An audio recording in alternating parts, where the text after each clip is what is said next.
Okay, I'm in the workshop and just going to give you a rundown on how I like to clean my bike. And the best way is by taking the back wheel off, and you'll find that not everyone is clued up on how to take a back wheel off. So first things first, there is a holding clutch just there, so that takes all the pressure off the chain and allows you to drop the back wheel out as soon as you've undone it. Now 5mm, 5mm Allen key into the offside of the bike, and just these are what's known as through axles, so they'll just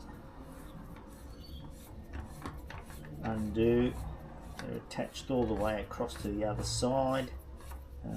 This is my carbon fibre frame, so it requires a special oil. Now that just comes out, and very importantly, this goes straight down out of the disc and out of the chain, and then just pull it out of the way.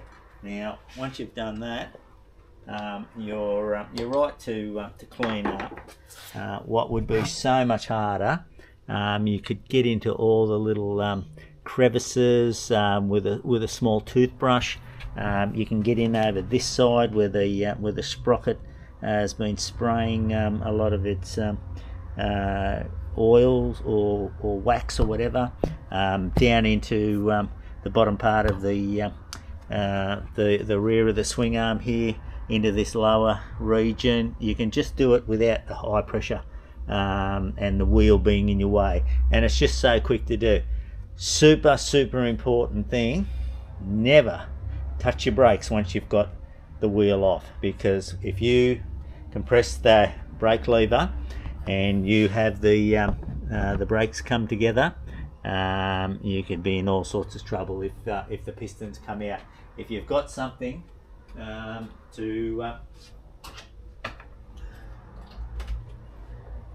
put in between the brake pads, I've got these little little spaces. They just fit in. They're about the thickness of a disc rotor. Just put them into place. Just sit them there. They won't go. They won't drop out or anything. If you do touch the lever by mistake, you haven't got that worry. But if there was no spacer in there, or if the disc wasn't in place, yeah, you can make a big problem out of a little situation. So that's pulling that apart, and it's just as easy to put back in.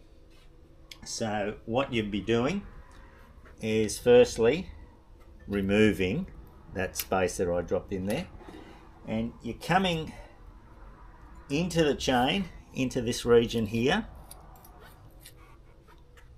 So you're making sure you're bringing the and you're starting on the same gear that you dropped it out of. So if you dropped it out of 12th gear, that's the gear you hook it up to. Now as you're coming straight up, you're just watching it go into the caliper on the other side. The chain and the axle will all drop into place, and the caliper is then lined up straight in. Axle back in, tighten back up, and that is how easy it is. And you want to try and avoid putting in. Just pull that forward, and releases the clutch, and then everything's back in place. Give that a spin so you make sure you're on the right gear that you started on. Everything's back, getting the tension correct on your rear axle, so that it's not too loose and it starts to unwind. And if that ever happens out in the bush, you want to have to be carrying some tools and catch it before it gets too far. I'm going to do the cranks as well, because I think that's another very important area to clean up thoroughly. So just going to set that up. Alright, so I'm going to remove the crank to also clean up the bike just that little bit better, and by doing so I'm going to need to remove this bolt, and there is a ring. That ring can come off with a pair of needle nose pliers, but if I remove that outer ring, then by removing that bolt I won't be able to make the crank come off, because they're pressure fitted on once they're screwed on. So the ring stays on. It's an 8mm, and by then doing so, as the bolt is coming undone, it is pulling the crank off. So I've got I can use either the 8mm from the kit that I've got, or I've got this this nice 8mm.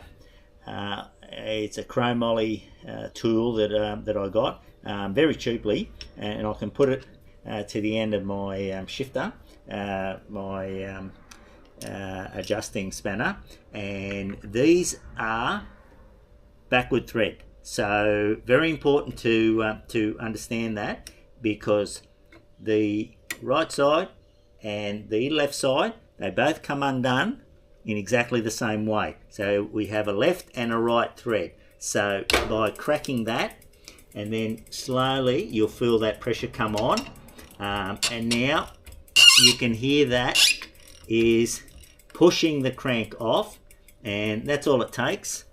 So what I can do then is just remove it entirely.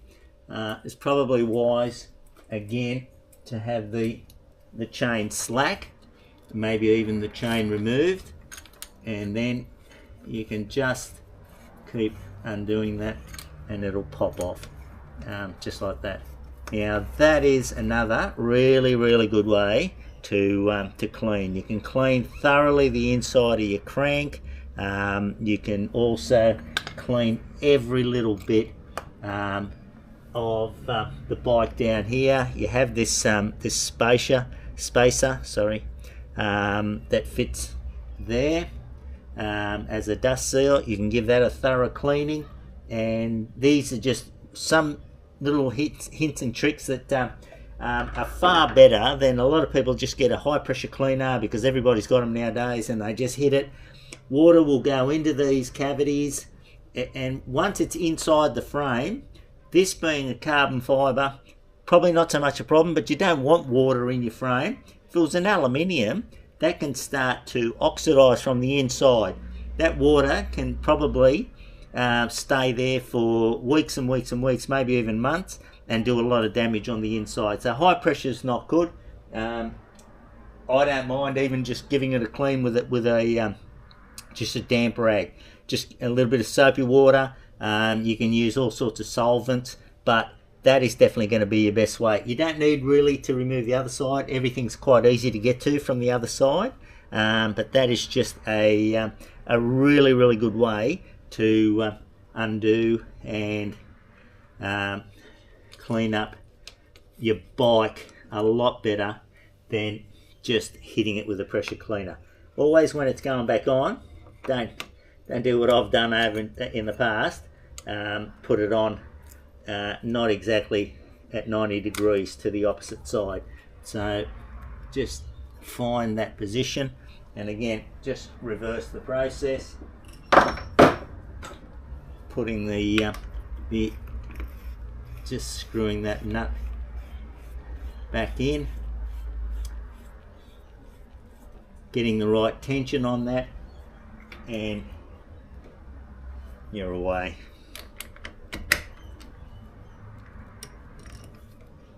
Give it a nice tighten. I will be pulling this apart again to give it a thorough clean, but that's just to give you an idea of how easy it is to pull your bike apart and do your own servicing, save a fortune.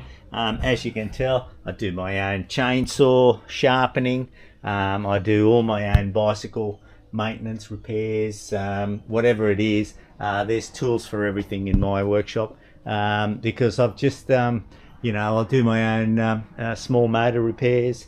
Yeah, I just have a lot of fun by doing that. But I've also had nearly 15 years owning a bicycle shop, and that was my apprenticeship. So thanks for listening. Hope you got something out of that, and talk to you soon.